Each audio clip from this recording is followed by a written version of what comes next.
You don't think Duolingo is good enough just for language learning? I like it, but I like it on the web better because I'm able to type. I hate typing with my fingers. I mean, Duolingo's great. I haven't retained much. I've actually taken courses on like Patreon from a guy named Bookmap. He's a vlogger on Instagram and he's super funny. And I've actually tried hiring an actual coach from Vietnam, and that was the most successful when it was the most time consuming, right? So I figured a book with a YouTube video could be the mediums I need to learn the way I want to learn.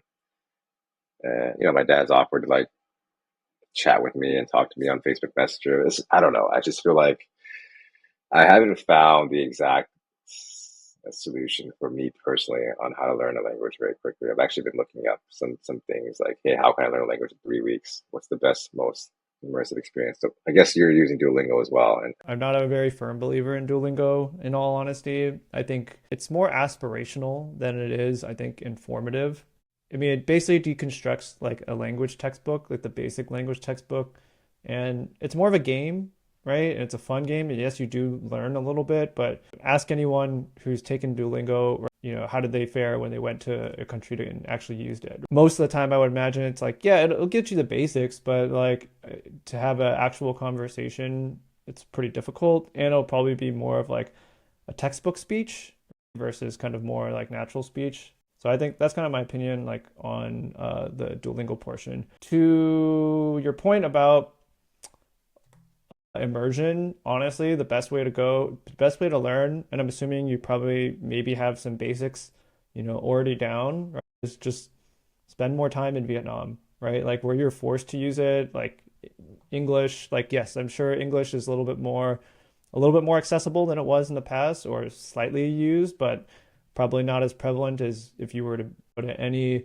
Little Saigon, Garden Grove here in California. Just being immersed in the country and being forced to use it, you'll just pick up so many mannerisms, different words, different phrases. One of my friends actually just came back and, she grew up here and no one's going to teach you the word for credit card or contactless payment. New words and new technologies that were invented, recently that maybe their parents, right, like never had to learn like or use, but the language changes over time just given technological and societal advances. so you make a great point because every time, so I live here in downtown Oakland. Every time I'm in like Little Saigon, I feel like more comfortable actually trying to speak because it's already all around me. And I'm half Cambodian, so I most recently went to a Cambodian restaurant called Battambang, which is my first time there. And immediately I just started opening up with mine.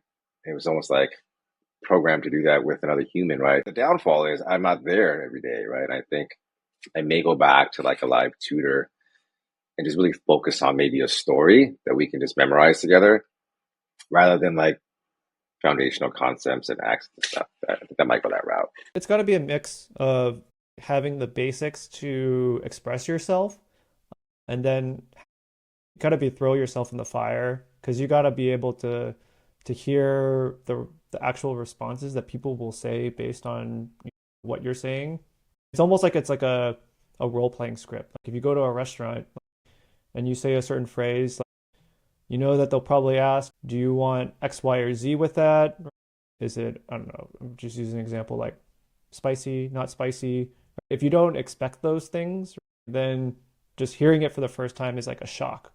Like there's an emotional shock and you're not prepared for it. And a lot of these places, they're not, especially Asian places, they're not willing to wait.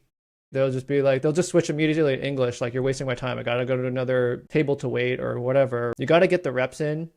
You got to do the work. I call them positive traumatic experiences only because like, you'll remember them. You're like, oh, I should have said this word. Or it's like, oh, that's what they were saying. They were just saying it really fast.